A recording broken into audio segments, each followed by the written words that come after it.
বাসচাপায় শিক্ষার্থী আবরার আহমেদ চৌধুরী নিহত হওয়ার প্রতিবাদে আন্দোলন কর্মসূচি ৭ দিনের জন্য স্থগিত করেছে শিক্ষার্থীরা।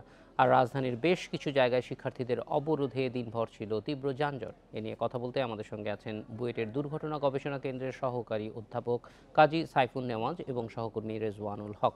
কাজী সাইফুন নেওয়াজ, আপনার কাছে জানতে চাই যে প্রতিবারই একটা দুর্ঘটনার পরে যে প্রতিবাদগুলি আসে, সেই প্রতিবাদের পরে তাৎক্ষণিক কিছু সিদ্ধান্ত নেওয়া হয়, কিন্তু দীর্ঘমেয়াদে ঢাকা শহর এবং সারা দেশের সড়কগুলোকে নিরাপদ করবার জন্য যে দীর্ঘমেয়াদী পদক্ষেপ দরকার সেগুলি আমরা দেখি না। আপনাদের সঙ্গে প্রশাসনের কি ধরনের আলোচনা হয় বা আদৌ হয় কিনা, যেসব সুপারিশ করা হয় সেগুলি কোথায় চলে যায়?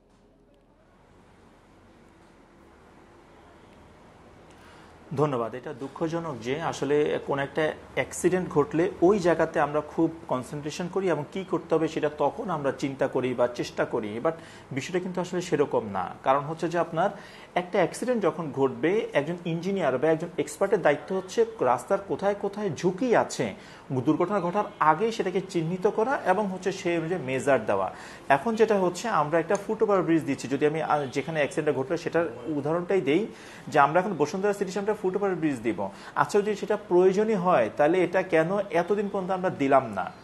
আর যদি না দিয়ে থাকি তাহলে সেই দায়টা কার কাছে যাবে? কারণ আমরা জেব্রা ক্রসিং দিয়েছি, জেব্রা ক্রসিং দিয়ে পারাপার হচ্ছে, বাট এত মানুষ যেখানে যাচ্ছে সেই জায়গাটাতে আমরা যদি স্পেসিফিক মেজার না নিই, সেটা কিন্তু দায়টা আমার সেই ইঞ্জিনিয়ার বা কর্তৃপক্ষের কাছে কিন্তু কিছুটা চলে যাবেই। দ্বিতীয় যে বিষয়টা আমি বলতে চাই সেটা হচ্ছে, ট্রাফিক পুলিশ কিন্তু কিছু না কিছু ক্ষেত্রে তারা কাজ করছে, দেখাচ্ছে, একটা ট্রাফিক সপ্তাহ পালন করছে, কিছু না শৃঙ্খলা ভিত্তিতে আনার চেষ্টা করছে। মোটরসাইকেল চালকরা আপনারা দেখা হেলমেট পরিধান করছে, বাট ইঞ্জিনিয়ারিং সংস্থাগুলো যারা আছে, আমি মনে করি গত 6 মাস বা 7 মাস, অর্থাৎ গত আন্দোলনের পর থেকে যে 7 মাসে মানে রিপোর্টাররা যত না বেশি আপনার এটা নিয়ে জানতে চেয়েছে আমাদের কাছে বা এক্সপার্টদের কাছে, বাট আমি মনে করি যে আপনার হচ্ছে যে কর্তৃপক্ষ বা হচ্ছে আপনার যারা সংস্থা, নির্মাণকারী সংস্থা, সড়ক নির্মাণকারী সংস্থা বা হচ্ছে বাস্তবায়নকারী সংস্থা, তারা কিন্তু সেই কনসার্নটা আমরা খুব একটা দেখি নাই। অথচ কিনা তাদেরই কিন্তু এই বিষয়টা নিয়ে বারবার কনসার্ন হওয়ার কথা ছিল, যে আসলে আমার রাস্তায় দুর্ঘটনা ঘটছে, করণীয়টা কি? আমরা কিন্তু শুধু এখনো রাস্তার কনস্ট্রাকশনটাই বুঝি, আমরা কিন্তু সেফটি যে বিষয়গুলো, সেফ কিভাবে করতে পারবো, কি কি মেজার দিতে পারবো, ফুটপাথটার হাইট কত হতে হবে, আমার জেব্রা ক্রসিংটা কি আমি সেই একই গ্রেডে রাখবো নাকি কোথাও কোথাও আমি একটু উঁচু করে দিব, এই যে সলিউশনগুলো, এই মেজারগুলো আসলে আমাদের ইঞ্জিনিয়াররা, আমি বলবো যে হয়তো চিন্তাও করে না। কোনো একটা দুর্ঘটনা ঘটলে আমি ওকে সেটাতে শুধুমাত্র আমরা হ্রাস করি। এভাবে আমরা কয়টা দুর্ঘটনা বা কয়টা জায়গায় আমরা দিব, এরকম প্রতিদিন কিছু না কিছু অ্যাক্সিডেন্ট ঘটবে, আমরা সেই জায়গায় আমাদের রিসোর্স অ্যাপ্লাই করবো, এটা কিন্তু আসলে সিস্টেম হতে পারে না। স্ট্যান্ডার্ড সিস্টেম বা সেফ সিস্টেম হচ্ছে ঘটনা ঘটার আগেই আমরা যেন বুঝতে পারি। এই ক্ষেত্রে আমি মনে করি যারা নির্মাণকারী সংস্থা আছেন, বাস্তবায়নকারী সংস্থা আছেন, তাদেরকে এই বিষয়গুলো এখনই রোড ইন্সপেকশন করে তাদেরকে ট্রিটমেন্ট দিতে হবে। ভেহিকেল যারা আপনার ভেহিকেল বিষয়ে যারা এক্সপার্ট, তাদের উচিত হবে যে আপনার ভেহিকেলের বিষয়গুলো, অর্থাৎ এই রিলেটেড নিয়ে যারা কাজ করেন তাদেরকে একটা সেফ ভেহিকেল ডিজাইন করা, কোন রাস্তায় কোথায় কত গাড়ি চলতে পারবে সেটা নির্ধারণ করা। হুট করে আমরা বলে দিলাম যে ওই কোম্পানির গাড়ি চলবে না, আমি করি এটা একটা খুব একটা খুব উইয়ার্ড একটা সিদ্ধান্ত, যে একটা দুর্ঘটনার জন্য ওই পুরো কোম্পানি বাস চলবে না, এটা কোনো সলিউশন হইতে পারে না। এটা হচ্ছে একটা মানে আমি বুঝলাম না সমস্যাটা কোথায়, বন্ধ করে এভাবে তো তাহলে ঢাকা শহরে একদিন কোনো গাড়ি চলবে না, সব বন্ধ করে দিব আমরা। আমার কথা হচ্ছে যে আমাকে বুঝতে হবে রুট কজটা কোথায়। আমরা কিন্তু বলছি না বাস বন্ধ করেন, আমরা বলছি বাসটা শৃঙ্খলায় নিয়ে আসেন। শৃঙ্খলা আনবেন কিভাবে? এইভাবে যদি আমরা এত কোম্পানির বাসকে এভাবে রেখে দেই, মানে একই রুটে এত কোম্পানির বাস, এত মালিক, এত চালক, এইভাবে কম্পিটিশন কোনো দিনও থামানো যাবে না। আমরা বাস রুট ফ্র্যাঞ্চাইজি করার কথা গত প্রায় 4-5 বছর ধরে খুব জোরে সোরে হচ্ছে, এখনো বাস্তবায়ন হচ্ছে না। আমি মনে করি যে যতদিন পর্যন্ত না আমরা এই বিজ্ঞান ভিত্তিক সলিউশনে আসবো, ততদিন পর্যন্ত কিন্তু আসলে এভাবে আজকে এখানে ঘটেছে, কালকে ওখানে ঘটবে, এইভাবে করেই কিন্তু আসলে চলবে। এটা কখনোই একটা সভ্য সিস্টেম হতে পারে না। এটা হচ্ছে যে আমরা থেকে শেখার চাইতে সারা পৃথিবীতে রোড সেফটিটা এখন একটা ম্যাচিউরড সায়েন্স, স্যাচুরেটেড একটা সায়েন্স। এখানে শুধুমাত্র আমরা যদি অ্যাপ্লাই করি, তাদের দেখে শুধু কপি পেস্ট করলেও কিন্তু অনেকটুকু আমরা এটা খুবই জরুরি যে আমরা নতুন করে এই সমস্যার সম্মুখীন হচ্ছি না। পৃথিবীর প্রায় বেশিরভাগ দেশই এই সমস্যা সমাধান করে এসেছে।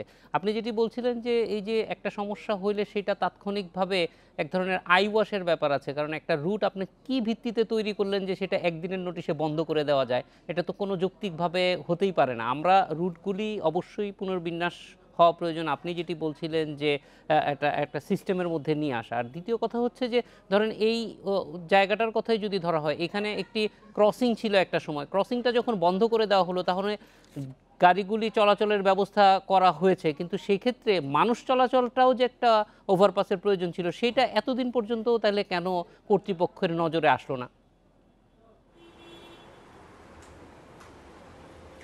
ধন্যবাদ। আমি আজকে সকালে গিয়েছিলাম লোকেশনটায়, মানে কিছু ইনভেস্টিগেট কিছু তথ্য নেওয়ার জন্য, তবে খুব বেশি তথ্য নিতে পারিনি, কারণ অনেক রাশ ছিল ওখানে, ছবি তোলার মতো বা তথ্য নেওয়ার মতো বা কালেকশন এভিডেন্স কালেকশনের মতো অবস্থা ছিল না। বাট আমি ইঞ্জিনিয়ারের সাথে কথা বলে যেটা জেনেছি, আমি জানি না কতটুকু সত্য, সেটা হচ্ছে যে এখানে কিন্তু ইঞ্জিনিয়াররা আপনার একটা ফুটওভারব্রিজ তৈরি করার বিষয় আগেই আপনার বলেছিল, বাট সেটা কিন্তু পারেনি। আপনার হচ্ছে যে ওইখানকার আপনার ওই যমুনা মাল্টিপারপাস যে আপনার কনভেনশন সেন্টার বা যে রেসিডেন্সিয়াল এরিয়া, তাদের বাধার কারণে। সো কোনটা সত্য আমি জানি না, তবে আমি মনে করি যে এই জায়গাতে বিশেষজ্ঞ দ্বারা, শুধু এই জায়গা না, ঢাকা সেরকম আরো অনেক দুর্ঘটনার স্থান রয়েছে, ইন্সপেকশন করে আমার কাছে একটা চার্ট যেন থাকে, চেকলিস্ট থাকে, এই চেকলিস্টগুলো আমাকে আস্তে আস্তে ফিল আপ করতে হবে। যে আমার আজকে অ্যাক্সিডেন্ট হয়েছে সেটা করব তা না, কোথায় কালকে হতে পারে, পরশুদিন কোথায় হতে পারে, এগুলো আমাকে নির্ধারণ করতে হবে। আদারওয়াইজ কিন্তু দেখা যাবে আমরা এভাবে পিসমিল সলিউশন দিয়ে কিন্তু আসলে হবে না। যেটা হচ্ছে ওই যে আপনি যেটা বললেন, অনেকটা আইওয়াশের মতোই হয়ে যাবে। যেমন যদি ফুটওভারব্রিজই দরকারই ছিল, তাহলে আমার এতদিন হলো না কেন? যদি আমার রুট, আপনি যেটা বলছেন যে আসলে এমন একটা সিস্টেম কিভাবে হতে পারে যে আমি একটা দুর্ঘটনার পুরো কোম্পানি সব বাসই চলবে না, তাহলে জনদুর্ভোগ বাড়ালাম। মানে আমি একটা সলিউশন দিলাম, একটা ওষুধ দিলাম যেটা সাইড ইফেক্ট অনেক বেশি, তাতে এই ওষুধ যিনি দিচ্ছেন উনি তার মানে উনি কোনো ডাক্তার না, উনি জাস্ট ওনার মনে হয়েছে মানে একটা সাময়িক একটা সমস্যা বা মানে জাস্ট একটা বলার জন্য বলেছেন।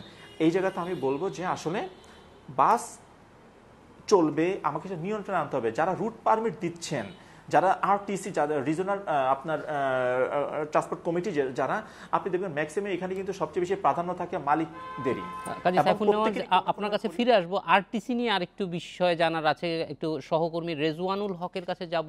যে রেজওয়ানুল হক শিক্ষার্থীদের একটা অংশের কথা বলছেন যে তারা তাদের কর্মসূচি উঠিয়ে নিয়েছে। সামগ্রিকভাবে শিক্ষার্থীদের দাবি কি, সেটার ব্যাপারে কর্তৃপক্ষের আলোচনা কি হয়েছে? রেজওয়ানুল এবং কাজী সাইফুন নেওয়াজ, আপনারা সঙ্গে থাকুন।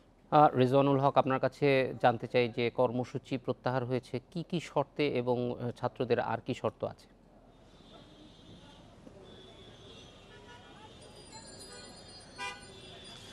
জাহিদ, দেখুন, আজকে কিন্তু সারাদিনই এই জায়গাটি, অর্থাৎ এই বসুন্ধরার সামনে যে রাস্তাটি আছে, এটি অবরোধ করে শিক্ষার্থীরা আজকে আন্দোলন করেছেন। এবং আন্দোলনের এক পর্যায়ে দুপুরবেলা এই বিওপি, অর্থাৎ যে শিক্ষার্থী এখানে নিহত হয়েছেন বাসের ধাক্কায়, সেই ইউনিভার্সিটির 10 জনের একটি প্রতিনিধি দল দক্ষিণের মেয়র আতিকুল ইসলামের সাথে তারা দেখা করেন, এবং সেখানে যে তারা তাদের যে 7 দফা দাবি, সেই 7 দফা দাবি, আমি যদি দাবিগুলো যদি একটু পড়ে শোনাই আপনাকে। লাইসেন্সের ব্যবহারিক পরীক্ষা পদ্ধতি পরিবর্তন করতে হবে, আন্তর্জাতিক মান বজায় রেখে পরীক্ষা পদ্ধতি তৈরি করতে হবে। 2, পাবলিক ট্রান্সপোর্ট ড্রাইভারদের পুনরায় পরীক্ষা দিতে হবে এবং স্কুলিংয়ের ব্যবস্থা করতে হবে। 3, স্কুলিংয়ের সময় মালিকপক্ষকে ড্রাইভারদের বেতন দিতে হবে।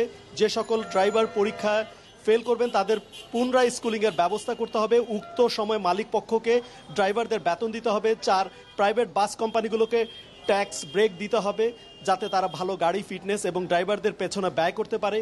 নাম্বার 5, ট্রিপ ভিত্তিক পেমেন্ট বন্ধ করে দৈনিক বা মাসিক বেতন নির্ধারণ করতে হবে। এর মাধ্যমে উগ্র প্রতিযোগিতা থেকে শ্রমিকদের মুক্ত করতে হবে। 6 নাম্বার যেটি আছে, সেটি গুরুত্বপূর্ণ, ঝুঁকিপূর্ণ ও ব্যস্ত অংশে ওভারব্রিজ বা আন্ডারপাস নির্মাণ করতে হবে। 7 নাম্বার হচ্ছে সবশেষ, নতুন ড্রাইভিং পরীক্ষা ব্যবস্থাপনায় পর্যবেক্ষণের জন্য এটি একটি সিভিল বা স্টুডেন্ট কমিটি গঠন করতে হবে। মূলত এই 7টি দাবি নিয়ে তারা কিন্তু মেয়রের সাথে দেখা করেন, এবং মেয়র এই 7টি দাবি মেনে নেন, এবং দাবি মানার পরপরই সেখান থেকে কিন্তু ঘোষণা দেওয়া হয় যে 27 তারিখ পর্যন্ত তারা এই যে আন্দোলন, আজকের আন্দোলন, সেটি কিন্তু তারা স্থগিত করেছেন।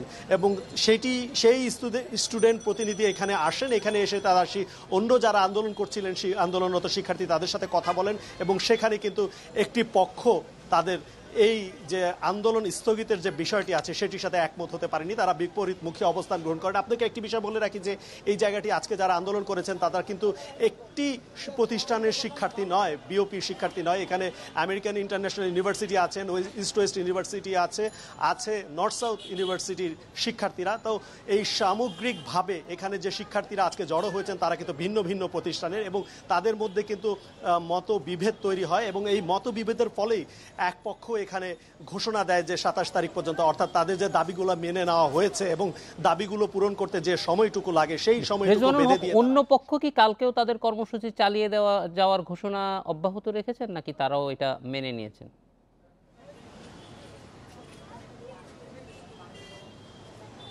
না, 7টার আগে নর্থ সাউথ বিশ্ববিদ্যালয়ের পক্ষ থেকে একটি প্রতিনিধি দল এখানে দাঁড়িয়ে তারা ঘোষণা দেয় যে আগামীকাল যথারীতিভাবে 10টায় তারা এখানে সমবেত হবেন, এবং যার যার তাগিদে তারা সবাই যেন এখানে আবারও এসে তাদের সাথে যোগ দেয় সেইভাবেই তারা কিন্তু আহ্বান জানিয়েছেন, এবং সেটি কিন্তু মিডিয়াদের সামনেই তারা ব্রিফিং করে জানিয়ে দিয়েছেন যে কালকে সেই ক্ষেত্রে রাস্তা পুরোপুরি বন্ধ না রেখে যাতে মানুষেরও ভোগান্তি না হয় সেই বিষয়টি তারা কতটুকু নজর রাখবেন পরবর্তী কর্মসূচির সময়ে, সেই ব্যাপারে কোনো আলোচনা হয়েছে কিনা?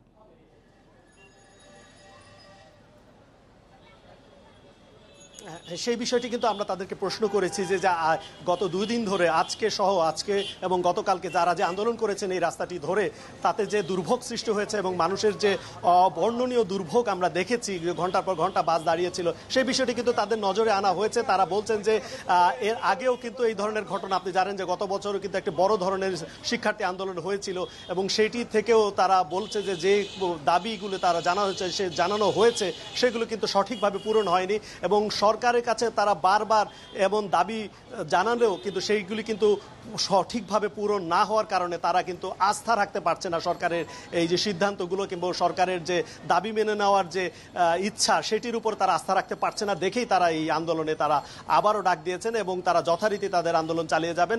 এবং এই যে তারা যে জনদুর্ভোগ তৈরি করছেন সেই বিষয়টি তাদের নজরে আনলে তারা বলছেন যে বৃহত্তর স্বার্থে তারা কিছুটা ছাড় দিতে হবে জনগণকে। তবে এখানে যেসব যানবাহন আছে জরুরি প্রয়োজনে, অর্থাৎ অ্যাম্বুলেন্স আছে, এবং যাদের খুবই অতি জরুরি প্রয়োজনে তারা যারা এখান থেকে চলাচল করেন তাদের বিষয়টি তারা বিশেষ নজরে দেখবেন। এই বিষয়টি লক্ষ্য দিয়েই তারা কিন্তু তাদের আন্দোলন চালিয়ে যাওয়ার যে ঘোষণা সন্ধ্যা 7টা বাজার 10 মিনিট আগে তারা নতুন করে যে সব শেষ ঘোষণা দিয়েছেন সেটি কিন্তু তারা বলেছেন যে তারা যথারীতি আন্দোলন চালিয়ে যাবেন, এবং তারা রাস্তা অবরোধ করেই তারা তাদের আন্দোলনটি চালিয়ে যাবেন। রেজওয়ানুল হক, আপনি আমাদের সঙ্গে থাকুন। কাজী সাইফুন নেওয়াজ, আপনার কাছ থেকে একটু জানতে চাই যে দীর্ঘমেয়াদী যে সমাধানগুলির কথা বলা হচ্ছে, সেই ক্ষেত্রে একটা বিষয় আমরা দেখি যে অনেক আইন আছে কিন্তু আইনগুলির যথাযথ প্রয়োগ করা সম্ভব হচ্ছে না। আইন যতক্ষণ পর্যন্ত প্রয়োগ না হবে ততক্ষণ পর্যন্ত এটা আসলে একটা বইপত্র ছাড়া কিছুই না। সেই ক্ষেত্রে পুলিশের ভূমিকা কী রকম হওয়া প্রয়োজন যেন আইনগুলি যথাযথভাবে প্রয়োগ করা যায়?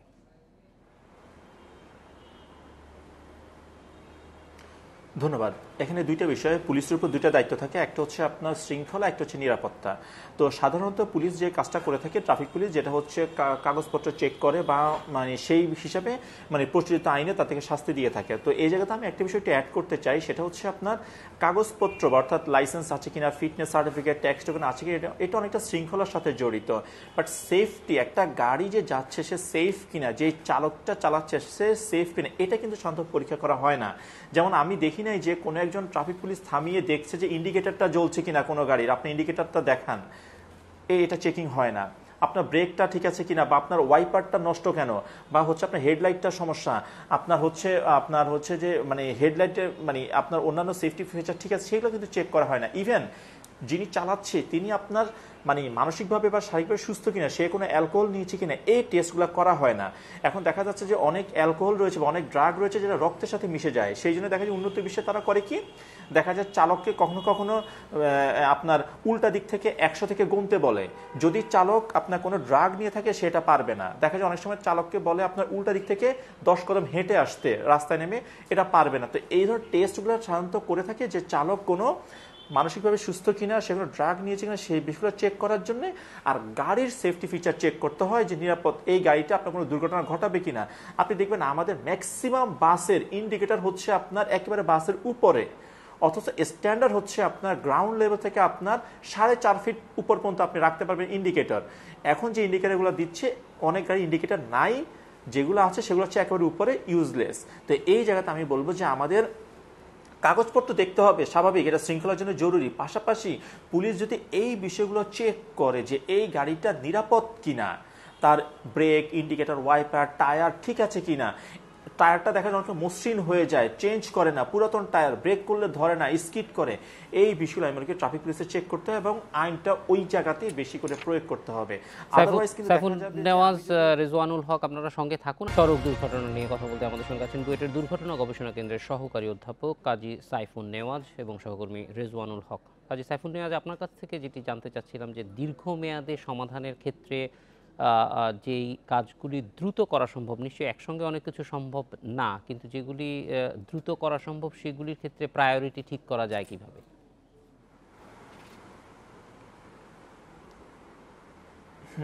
অবশ্যই বিষয়টা হচ্ছে যদি কিছু হচ্ছে আশু করণীয়, কিছু হচ্ছে দীর্ঘমেয়াদী।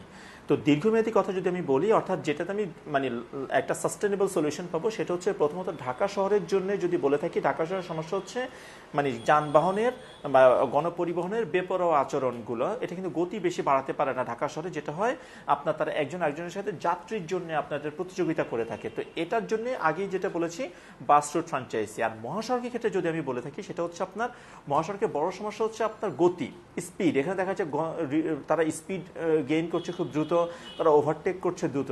এই জায়গাতে আমি বলবো আমাদের একটু প্রযুক্তির সহায়তা নিতে হবে। প্রযুক্তির সহায়তাটা কিরকম?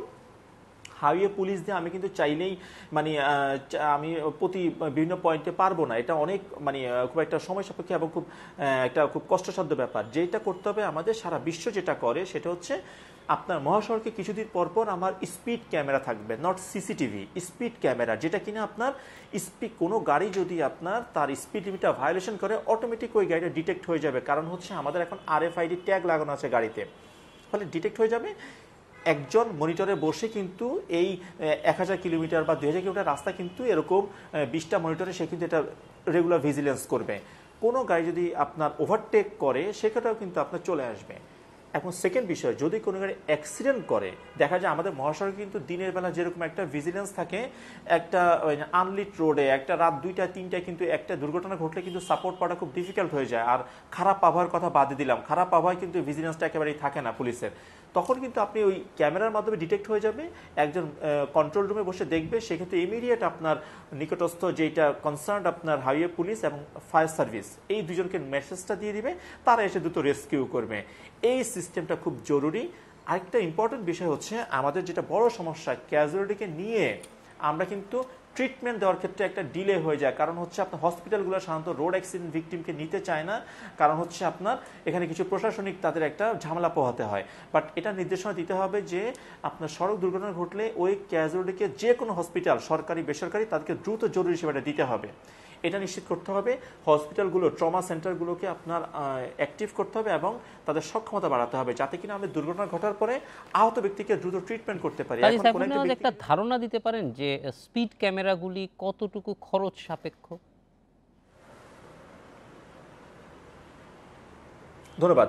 ইতিমধ্যে আমরা 5টা অর্গানাইজেশন মিলে আমরা রোডস অ্যান্ড হাইওয়েজকে একটা প্রকল্প প্রস্তুত করে দিয়েছি স্পিড ক্যামেরা আপনার করার জন্য, স্পিড ক্যামেরা স্থাপন করার জন্য, যেটা আমাদের 2000 কিলোমিটারের ভিতরে প্রতি 2 কিলোমিটার পর পর একটা করে স্পিড ক্যামেরা, অর্থাৎ 4000 ক্যামেরা সহ টোটাল ইনভেস্টমেন্ট আমার, সেটা সাপোর্ট সহ, অপটিক্যাল ফাইবার কানেকশন সহ আমাদের খরচ আমরা দিয়েছি টেন্টেটিভ প্রায় 1500 কোটি টাকা, যেখানে কিনা আপনার হচ্ছে সারা বছর আপনার সড়ক দুর্ঘটনার ক্ষতি হয় প্রায় 36,000 কোটি টাকা। অর্থাৎ আমি বলবো যে খুব মানে ক্ষতির তুলনায় খুবই অল্প ইনভেস্টমেন্টে ভালো একটা মনিটরিং সিস্টেম ডেভেলপ করা যায়। এখন কিন্তু বাংলাদেশেরই অনেক কোম্পানি কিন্তু আপনার ভেহিকেল ট্র্যাকিং সিস্টেম বা VTS কিন্তু নিয়ে আসছে। তারা কিন্তু আপনি ঘরে বসে কিন্তু দেখতে পারেন যে আপনার গাড়িটা গতি বাড়াচ্ছে কিনা, কোথায় আছে। টেকনোলজি কিন্তু এখন আমাদের এখানে এক্সিস্ট করছে, কোনো কোম্পানি সেটা অ্যাপ্লাইও করছে। আমার মনে করি এখন দরকার আমাদের একটা শুধু স্টেটমেন্ট দরকার, যে একটা স্টেপ নেওয়া দরকার, যে এখন থেকে আমরা প্রযুক্তির সহায়তা নিতে হবে। অতিরিক্ত গতি হচ্ছে, ওভারটেকিং, বিপজ্জনক বিষয়গুলো অ্যাড্রেস করতে হবে। সেকেন্ড যে বিষয়টা থাকে, মহাসড়ক থেকে কোনো অবস্থাতেই ছোট ছোট গাড়ি চালানো যাবে না। এই ছোট ছোট গাড়ির বদলে আমাদের ছোট ছোট বাস, মিনি ট্রাক, আমাদের দিতে হবে এবং সার্ভিস রোড প্রোভাইড করতে হবে, যাতে আপনার ছোট গাড়িগুলোর জন্য আলাদা রাস্তা দিতে হবে একই সাথে। আদারওয়াইজ কিন্তু আমি কখনোই ছোট গাড়িকে নিয়ন্ত্রণ করতে পারবো না। এবং একটি ইম্পর্টেন্ট বিষয়, আমাদের জনগণের একটা সচেতনতার প্রয়োজন আছে। আপনি দীর্ঘমেয়াদী প্রকল্পের কথা জানতে চাইলেন। আরেকটা হচ্ছে যে আমাদের স্কুলিং, ছাত্ররা মনে হয় এই একটা আপনার ইয়ে করেছে, তাদের প্রস্তাবনা দিয়েছে যে স্কুল অর্থাৎ ইনস্ট্রাক্টর দ্বারা শিখে আসতে হবে। বর্তমান চালক তৈরির যে প্রক্রিয়াটা আমি বলবো খুবই একটা মানে অশিক্ষিত একটা প্রক্রিয়া। কিরকম, আপনার হচ্ছে যে সে কোনো ড্রাইভিং স্কুল থেকে শিখে আসছে কিনা সেটা কোনো যাচাই বাছাই করা হয় না। যে কেউ যে কোনো জায়গা থেকে শিখে আসে কিন্তু লাইসেন্সের জন্য পরীক্ষা দিতে পারে। উন্নত বিশ্বে বা যারা এই ধরনের দুর্ঘটনা কমিয়ে আনতে পেরেছে, এটা একেবারেই অসম্ভব। একজন ইনস্ট্রাক্টরের সাথে থেকে অন্তত পক্ষে 30 থেকে 40 ঘন্টা প্র্যাকটিক্যাল ড্রাইভিং এক্সপেরিয়েন্স না থাকলে সেই চালক আপনার পরীক্ষাতে অ্যাপিয়ারই হতে পারে না। সেই জায়গাতে আমরা কিন্তু কোনো কোথাও শিখে আসছি কিনা তার বালাই নাই। আমি বলবো যে আমার মনে হয় যে এই পরামর্শগুলি খুব দ্রুত বাস্তবায়ন করা সম্ভব এবং খুব কঠিনও না। রিজওয়ানুল হক, আপনার কাছ থেকে খুব সংক্ষেপে জানতে চাইবো যে কালকের কর্মসূচিটা কি হবে, কোনো রোডম্যাপ আছে কিনা, নাকি যে কোনো শিক্ষার্থীরাই তাদের নিজের মতো বের হয়ে যাওয়ার প্ল্যান?